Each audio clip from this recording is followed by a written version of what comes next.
네, 오늘 11월 4일입니다. 수요 예배 나오신 우리 성도님들을 환영합니다.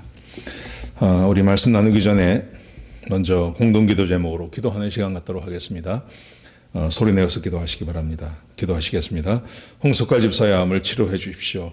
배옥준 집사의 뇌졸중을 치료해 주십시오. 언어가 회복되고 오른쪽 팔다리에 힘이 생겨나도록 해 주십시오. 과완나 집사의 허리를 치료해 주십시오. 권하다 집사가 다시 걷도록 해 주십시오. 최영승 형제의 어머니의 암을 치료해 주십시오. 김태난 집사를 회복시켜 주십시오. 오교선 어린이의 11월 20일 골수이식 수술이 성공하게 해 주십시오. 강은봉 장로의 임파선 암을 치료해 주십시오. 우한폐렴으로부터 우리를 지켜주십시오. 예수님의 이름으로 기도합니다. 아멘. 아멘. 오늘 본문의 말씀은 요한계시록 15장입니다. 15장 1절에서 4절까지 말씀을 우리 같이 한번 한 목소리로 같이 읽도록 하겠습니다. 같이 읽겠습니다. 또 하늘에 크고 이상한 다른 이적을 보매 일곱 천사가 일곱 재앙을 가졌으니 곧 마지막 재앙이라. 하나님의 진노가 이것으로 마치리로다. 또 내가 보니 불이 섞인 유리바다 같은 것이 있고 짐승과 그의 우상과 그의 이름의 수를 이기고 벗어난 자들이 유리바다에 서서 하나님의 검은 거를 가지고 하나님의 종 모세의 노래 어린 양의 노래를 불러 이르되 주 하나님 곧 전능하신 이시여 하시는 일이 크고 놀라우시도다. 만국의 왕이시여 주의 길이 의롭고 참되시도다. 주여 누가 주의 이름을 두려워하지 아니하며 영화롭게 하지 아니하오리까. 오직 주만 거룩하시니이다. 주의 의로우신 일이 나타났음에 만국이 와서 주께 경배하리이다 하더라. 아멘. 오늘 본문의 말씀은 그 심판에 대한 내용입니다. 오늘 15장부터 19장까지 말씀을 같이 보실 텐데요. 오늘 본문의 말씀에서는 그 마지막 심판이라고 할 수 있는 일곱 대접의 심판에 대한 말씀이 기록되어져 있습니다. 6장에서는 일곱 인의 심판에 대해서 말씀을 드렸습니다. 박해당하는 성도들이 하나님께 기도드리고 또 하나님께 감사하고 이런 내용이 일곱 인의 심판이 나와 있습니다. 그 다음에 8장, 9장에 보시면 일곱 나팔에 대한 심판이 기록되어져 있습니다. 그 나팔의 심판이 시작되어질 때 성도들이 하나님께 탄원하는 기도를 올려드립니다. 천사들이 그 기도와 함께 향연을 하나님께 가지고 올라가죠. 향연을 가지고 하나님께 가지고 올라갑니다. 하나님께서 그 기도를 받으시고 천사를 통해서 제단에 불을 담아서 이 땅에 쏟아 부으십니다. 그래서 자연재해가 이 땅에 생겨나는 것이고 다섯 번째 나팔을 불 때는 무저갱의 문을 여시죠. 그래서 사탄이 이 땅에 내려와서 마음껏 일할 수 있도록 하나님께서 허용해 주십니다. 그러므로 이 세상에 죄가 만연하게 되는 것이죠. 그 죄가 세상에 만연하고 하나님을 싫어하는 사람들이 마음이 원하는 대로 정욕대로 내어버려 두시니 마음껏 그들이 죄를 짓고 범죄하는 일이 벌어지게 되는 것입니다. 자, 그런 가운데 이런 것은 교회를 핍박하던 사람들에게 닥치는 그 환난을 이야기하는 것입니다. 일곱 나팔의 심판이 그렇습니다. 근데 그것은 부분적인 심판이었습니다. 모든 사람들에게 다 모든 것이 다 심판받는 게 아니라 부분적으로 3분의 1씩 3분의 1씩 3분의 1씩 그렇게 심판을 받는 내용이었습니다. 근데 오늘 본문에 보시면 일곱 대접의 심판이 나오는데요. 일곱 대접의 심판은 부분적인 심판이 아니라 이것은 마지막 심판, 모든 사람이 또 모든 세상이 다 심판을 받는 그런 심판이라고 할 수 있겠습니다. 자, 먼저 오늘 1절을 한번 보시죠. 15장 1절을 보시면 이렇게 시작합니다. 또 하늘에 크고 이상한 다른 이적을 보매 일곱 천사가 일곱 재앙을 가졌으니 곧 마지막 재앙이라. 하나님께서 일곱 나팔의 심판, 일곱 인의 심판을 통해서 부분적으로 심판을 경고해 오시다가 이제는 하나님께서 세상의 마지막 심판을 내리시는 이야기가 기록되어져 있습니다. 근데 이제 오늘 이제 15장 근데 마지막 심판이 임하는데 그 마지막 심판이 임하기 전에 임할 때 하나님께서 하나님의 사람들을 어떻게 하시는지가 기록되어져 있습니다. 이 세상에 심판이 임하고 근데 하나님의 사람들에게는요 어떤 일이 벌어지는지를 기록하고 있습니다. 자, 2절을 보십시오. 또 내가 보니 불이 섞인 유리바다 같은 것이 있고 짐승과 그의 우상과 그의 이름의 수를 이기고 벗어난 자들이 유리 바닷가에 서서 하나님의 검은 고를 가지고, 여기 보시면 불이 섞인 유리 바다 같은 것이 있는데, 아주 아름다운 바다가 있는데 그 바다 옆에 짐승과 우상과 그의 이름을 이 이마에 짐승의 숫자를 받는 것을 거부한 사람들, 하나님의 말씀대로 살던 그 사람들이 유리 바닷가에 서서 하나님의 검은 고를 가지고 하나님의 종, 3절에 보시면요, 하나님의 종 모세의 노래, 어린 양의 노래를 불러 가로되 주 하나님 곧 전능하신 이시여 하시는 일이 크고 기이하시도다. 만국의 왕이시여 주의 일의 길이 의롭고 참되시도다. 하나님을 찬양하고 하나님께 영광 돌리는 일이 생겨난다는 것입니다. 그러므로 이 세상의 마지막 심판을 무수할 필요는 없을 것 같습니다. 하나님께서 마지막 심판을 할 때 이 땅에 그 마지막 무서운 심판을 내리십니다. 그런데 그것으로부터 하나님께서 우리를 구원하신다는 것이죠. 하나님께서 이미 우리는 하나님의 백성이 되었기 때문에 어떤 이런 어떤 물리적인 것을 받지 않는다는 말은 아니지만요, 이런 것이 사람에게, 우리 구원받은 하나님 백성들에게는 영향을 미치지 못한다는 것입니다. 이미 우리가 구원을 받았기 때문에. 그래서 구원받은 성도들이 불이 섞인 유리 바다 위에 검은 고를 가지고 노래한다고 그렇게 기록되어져 있습니다. 사도 바울은 이것에 대해서 에베소서에서 이렇게 이미 표현하고 있습니다. 또 함께 일으키사, 구원을 이렇게 표현하고 있는 겁니다. 또 함께 일으키사 그리스도 예수 안에서 함께 하늘에 앉히시니, 우리의 신분이 이미 이 땅을 떠나서 하나님의 보좌 우편에 앉아있는 예수 그리스도와 함께 그곳에 있는 것으로 표현하고 있습니다. 여러분, 그러므로 마지막 심판을 두려워할 필요는 전혀 없는 것 같습니다. 사탄이 우리를 놀라게 하고 우리를 겁주고, 그리고 예수 믿는 사람들을 이렇게 해치고, 하지만 그 영향력은 전혀 없다. 왜냐하면 우리는 이미 구원받았고 하나님의 백성이 되었기 때문에 하나님의 보좌 오른쪽에 앉아서 우리는 그곳에서 지내게 될 거다. 이걸 이제 그 마지막 심판을 시작하기 전에 15장에서 먼저 공포하고 가르치고 있는 것입니다. 자, 그리고 16장으로 넘어갑니다. 16장으로 넘어가면 7 대접의 심판에 대해서 이야기하고 있습니다. 자, 1절을 보십시오. 16장 1절입니다.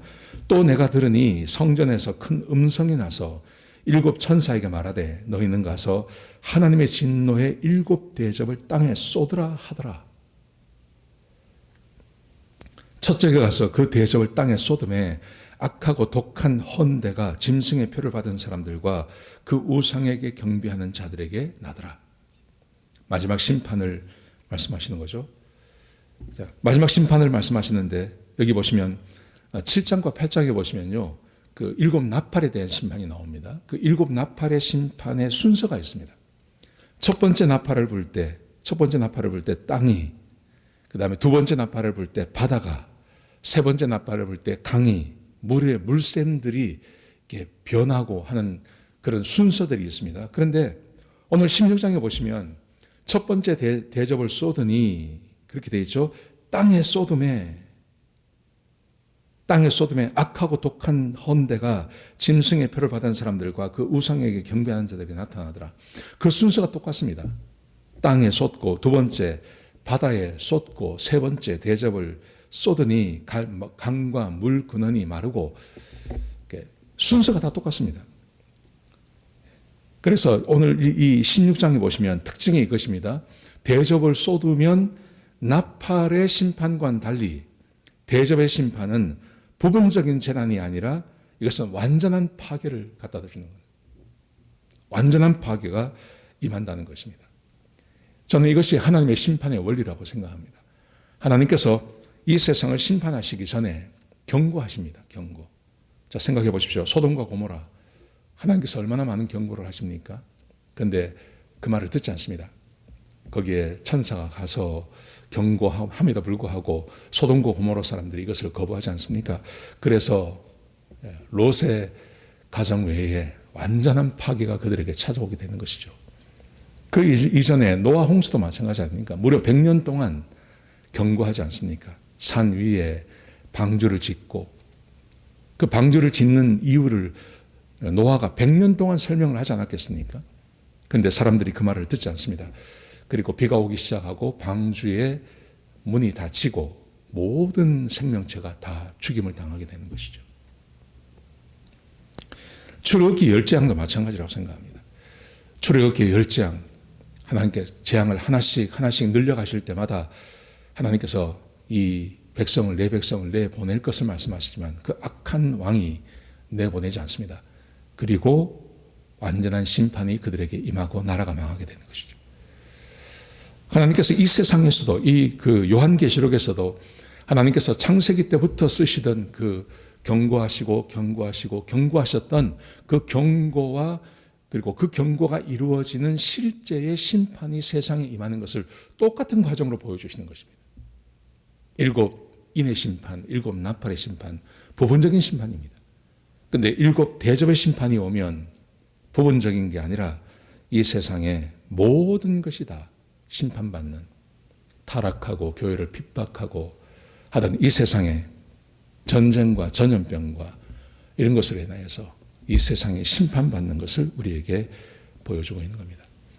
여러분, 그러므로 15장과 16장 7 대접의 심판이 우리에게 주고 있는 교훈은 아주 간단합니다.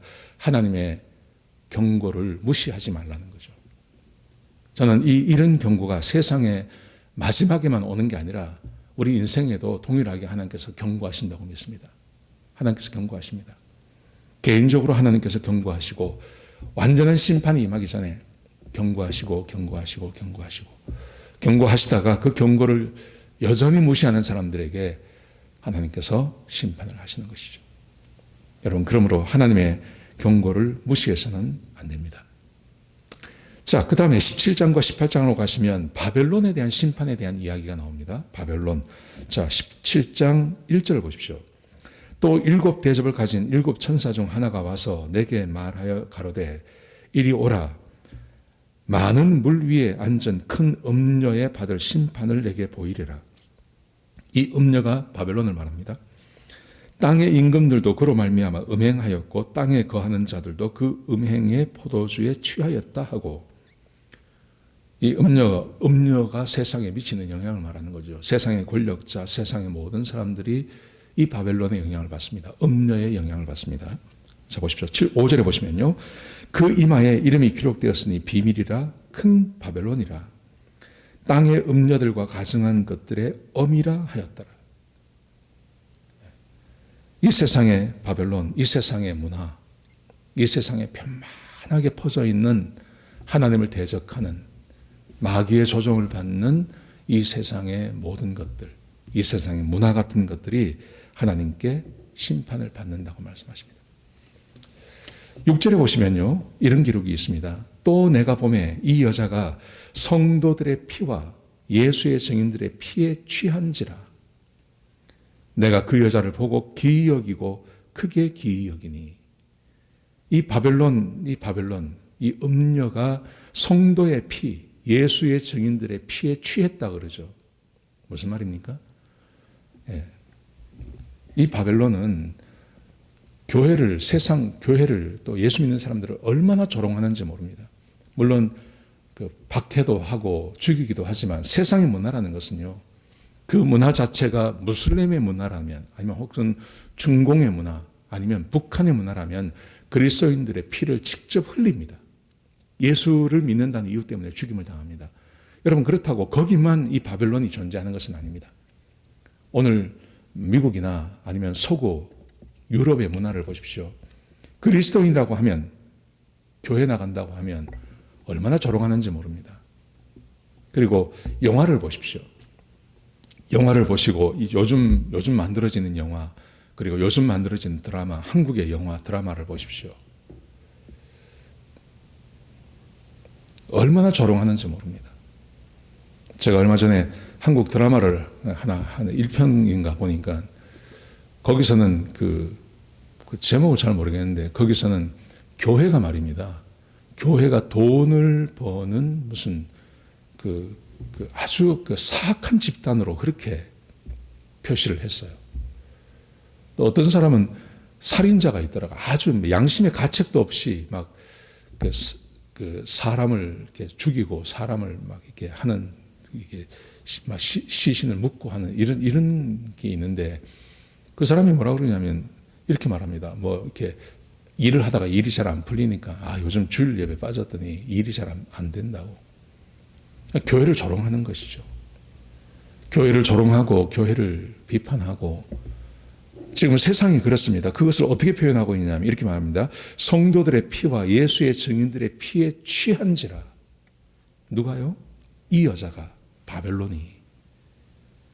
세상의 문화가 그렇지 않습니까? 그 다음에 17장 4절에 보시면 이 바벨론을 이렇게 말합니다. 그 여자는 자줏빛과 붉은빛 옷을 입고 금과 보석과 진주로 꾸미고 손에 금잔을 가졌는데 가증한 물건과 그의 음행에 더러운 것들이 가득하더라. 세상에 이 바벨론은 화려하고요. 자줏빛, 붉은빛 옷을 입고 금과 보석과 진주로 꾸미고 굉장히 화려하다는 것입니다. 이 세상을 보십시오. 얼마나 화려합니까? 헐리우드 얼마나 화려합니까?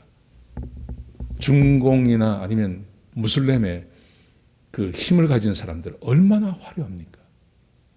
얼마나 화려한지 모릅니다. 세상의 종교의 그 예배를 가보십시오. 얼마나 화려한지 모릅니다. 굉장히 화려합니다. 우리 교회의 예배는요, 사실은 너무너무 소박합니다. 근데 세상에 그런 문화를 지배하고 있는 곳, 얼마나 화려한지 모릅니다. 그것을, 그렇게 사는 사람들이 얼마나 화려하게 살아가는지 모릅니다. 교회를 조롱하고 교회의 문화를 조롱하는 사람들이 얼마나 화려하게 많은 돈을 벌고 그렇게 살아가는지 모릅니다. 그걸 이렇게 지금 표현하고 있는 것입니다. 여러분, 그런데 말입니다. 그런데 하나님께서 마지막 심판을 하실 때 그렇게 교회를 핍박하고 교회 복음을, 하나님을 조롱하던 이 세상에 이 바벨론이 하나님의 심판의 대상이 되고 심판을 받게 된다는 것입니다. 자, 보십시오. 17장 16절을 보십시오. 내가 본 바 그 열불과 짐승이 음녀를 미워하여 망하게 하고 벌거벗게 하고 그 살을 먹고 불로 아주 사르니라. 자기들끼리 싸운다는 말이죠. 자기들끼리 싸웁니다. 하나님이 자기 뜻대로 할 마음을 저희에게 주사 한 뜻을 이루게 하시고 저희 나라를 그 짐승에게 주게 하시되 하나님 말씀이 응하기까지 행하시니라. 또 내가 본 바 여자는 땅의 임금들을 다스리는 큰 성이라 하더라. 우리가 생각해야 될 건요, 우리가 반드시 생각해 봐야 될 것은 뭐냐 하면, 이 세상의 화려함이나 아니면 이 세상이 교회를 핍박하고 하는 사람들이 굉장히 화려합니다. 그런데 그것을 사람들은 부러워하죠. 그것을 또 사람들은 따라가려고 합니다. 전혀 그거 부러워할 필요 없다는 것입니다. 왜냐하면 어느 날 갑자기 허망하게 그 모든 것들이 망해버린다는 겁니다. 교회를 핍박하고 하나님을 조롱하고 복음을 반대했던 그 어떤 무리들이 항상 하나님의 심판을 받으며 마지막 심판 때가 되면 그들은 완전히 망해버린다고 지금 우리에게 그렇게 말씀하고 계시는 것입니다. 자, 그러므로 보십시오. 18장으로 넘어가시면 하나님께서 우리에게 말씀하시는 것이 있습니다. 이렇게 말씀하십니다. 18장 20절 보십시오. 하늘과 성도들과 사도들과 선지자들아, 그를 인하여 즐거워하라. 하나님이 너희를 신원하시는 심판을 그에게 하셨음이라 하더라. 이게 무슨 말이냐 하면, 하나님께서 세상을, 성도들 그리고 사도들 하나님께 신원하지 않습니까? 이 세상이 교회를 핍박하고 교회를 무시하고 교회에 대해서 조롱하는 것에 대해서 하나님께 기도하고 신원할 때 하나님께서 신원해 주십니다. 하나님께서 신원하신다는 말은 하나님께서 갚아주신다는 말입니다. 대신 갚아주신다는 말입니다. 이 세상은 언제나 우리 교회를 향해서 비웃습니다. 손가락질합니다. 바보라고 합니다. 우리의 삶을 비웃습니다. 여러분, 그런데 갑자기 이 세상이 망해버립니다. 갑자기 이 세상에 하나님의 심판이 임하게 됩니다. 20절부터 다시 읽어보십시오. 하늘과 성도들과 사도들과 선지자들아 그를 인하여 즐거워하라. 하나님이 너희를 신원하시는 심판을 그에게 하셨음이라 하더라. 21절에 보시면 이에 한 힘센 천사가 큰 맷돌 같은 돌을 들어 바다에 던져 가로되 그 큰 성 바벨론이 이같이 몹시 떨어져 결코 다시 보이지 아니하리로다. 천사가 와서, 힘센 천사가 와서 이 바벨론을 심판해 버립니다. 이 세상이 이렇게 심판을 받는 것을 말하는 것입니다. 여러분, 심판을 받은 이 세상이 어떻게 될까요? 세상은 굉장히 풍요롭고 아까 말씀드린 대로 이 여자, 이 바벨론은 자줏빛 옷을 입고 붉은 옷빛 옷을 입고 또 금과 보석과 진주로 꾸미고 이렇게 살아가지 않습니까? 그래서 많은 사람들이 그것을 동경합니다. 그런데 하나님의 심판이 거기에 임하니, 자, 22절 보십시오. 또 검은 것 타는 자와 풍류하는 자와 퉁소 부는 자와 나팔 부는 자들의 소리가 결코 다시 내 가운데서 들리지 아니하고, 즐거움이 없다는 것입니다. 더 이상 즐거움은 거기 없습니다. 물론 어떠한 세공업자든지 결코 다시 내 가운데서 보이지 아니하고, 보석, 금은 보석을 가지고 있었는데 세공업자가 없다는 겁니다.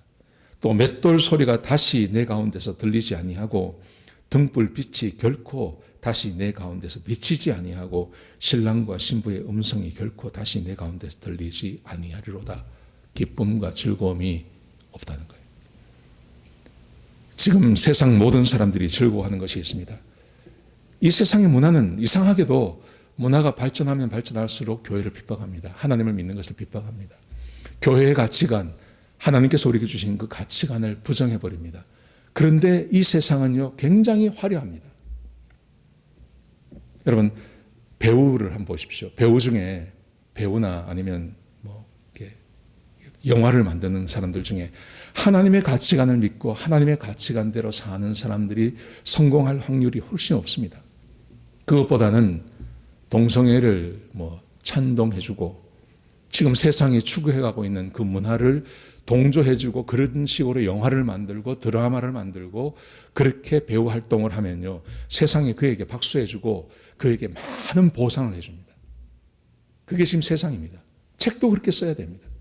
강사도 그런 말을 해야 됩니다. 하다못해 대학 교수라도요, 하나님의 말씀에 근거한 가르침보다는 이 세상이 지금 추구하고 있는 가르침대로 가르침을 주는 교수가 훨씬 인기가 좋습니다. 그게 세상입니다. 여러분, 그런데 그게 끝까지 가는 게 아니라고요. 어느 날 그 모든 것들이 심판의 대상이 된다는 겁니다. 그래서 더 이상 즐거움이 없고, 더 이상 돈도 없고, 더 이상 기쁨이 없는 하나님의 심판이 그들에게 임하게 된다. 이것을 오늘 우리에게 강조하고 있는 겁니다. 여러분, 그래서 요한일서 2장 15절에 보시면 요한 사도가 이렇게 말씀하십니다. 이 세상이나 세상에 있는 것들을 사랑치 말라. 누구든지 세상을 사랑하면 아버지의 사랑이 그 속에 있지 아니하나니. 세상을 사랑하는 것, 단순히 좀 즐기는 것, 단순히 기쁘게 사는 것, 이걸 말하는 게 아닙니다. 이 세상에 공중의 권세 잡은 자가 세상 사람들을 이끌어가는 그 방향이 있습니다. 그리고 세상 모든 사람들이, 하나님을 모르는 모든 사람들이 거기를 환호하고 쫓아갑니다. 그거를 좋아하지 마라. 그것을 따르지 마라. 하나님의 가치관과 하나님의 말씀 안에 거하며 살라. 우리 그리스도인들에게 이것을 강조하고 있습니다. 여러분, 이런 세상에서 그리스도인으로 살아가는 것이 얼마나 힘들고 어려운지 모릅니다. 그렇지만 아까 말씀드린 대로 이런 세상은 하나님의 심판의 대상이 되지만 하나님의 말씀을 따라 사는 우리들에게는 마지막 심판대가 되었을 때 그 모든 것으로부터 우리를 건져내셔서 하나님의 유리바다가 있는 곳에 우리를 있게 하시며 안전하게 있게 하시며 그곳에서 하나님을 찬양하며 지내게 해주신다. 그게 마지막 일곱 대접의 심판의 주된 메시지라는 것. 이 세상 모든 것에 하나님의 심판이 임하게 됩니다. 세상은 완전히 소멸됩니다. 이 세상에 사람들이 눈에 보이는 것, 모든 것은 완전히 소멸되는 것. 그게 일곱 대접의 심판이 되겠습니다. 자, 19절에 보시면요, 이렇게 하십니다. 멸망에 대한 설명을 이렇게 말씀하십니다. 19장 20절에 보시면 짐승이 잡히고 그 앞에서 이적을 행하던 거짓 선지자도 함께 잡혔으니 이는 짐승의 표를 받고 그의 우상에게 경배하던 자들을 이적으로 미혹하던 자라. 이 둘이 산채로 유황불 붙은 못에 던지우고. 마귀를 하나님께서 짐승, 여기서 말하는 짐승, 세상의 권세 잡은 자, 거짓 종교 이단들 다 하나님께서 잡으셔서 불이 있는 지옥불에 던져지는, 바벨론만 심판받는 게 아니라 이 세상에 사탄의 그 도구처럼 사용되어지는 그 짐승도 하나님께서 잡으셔서 그들을 지옥불에 던지시는 그 말씀을 하고 계신 것입니다. 그러므로 짐승의 표를 받은 자도 함께 심판의 대상이 되는 것이죠. 그 짐승의 표가 뭘까요? 구원받지 않은 성령의 인치심을 받지 못한 사람들, 그 사람들이 심판받는 것을 말하고 있는 겁니다. 이게 19장까지 내용입니다. 자, 15장부터 19장까지 하나님께서 마지막 심판, 이 세상의 마지막 심판에 대해서 말씀하십니다. 그런데 이 심판의 특징은요, 7대접의 심판인데 이 7대접의 특징은 부분적인 심판이 아니라 완전한 심판입니다. 하나님께서 참고 참으시다가 이제 마지막 심판을 내리실 때 하나님께서는 이 세상의 모든 것을 심판하실 때가 올 것입니다. 거기에 대표적으로 심판받는 자들을 말합니다.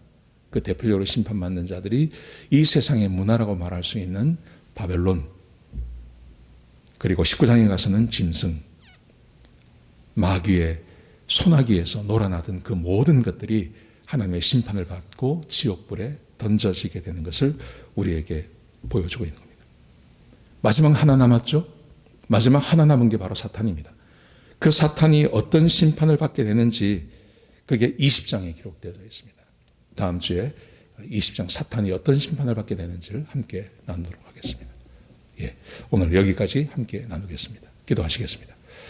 아버지 하나님, 이 세상이 심판받는다는 것을 기억하게 하여 주옵소서. 아버지 하나님, 심판받을 것을 부러워하지 않게 하여 주옵소서. 세상이 화려하고 그리고 이 세상에서 인정받고 성공하기 위해서는 하나님의 자녀로서 하지 말아야 할 것을 해야 할 때가 있습니다. 아버지 하나님, 그럴 때라 하더라도 이 세상의 심판의 대상이라는 것을 기억하고 세상을 부러워하지 않으며 이 세상 가운데 살지 않게 하여 주옵소서. 오직 하나님의 진리의 말씀을 따라서 하는, 그래서 하나님의 축복과 하나님의 보호 아래에 있는 하나님의 백성들이 되게 축복하여 주시옵소서. 주님 감사합니다. 예수님의 귀하신 이름으로 간절히 기도드렸습니다. 아멘.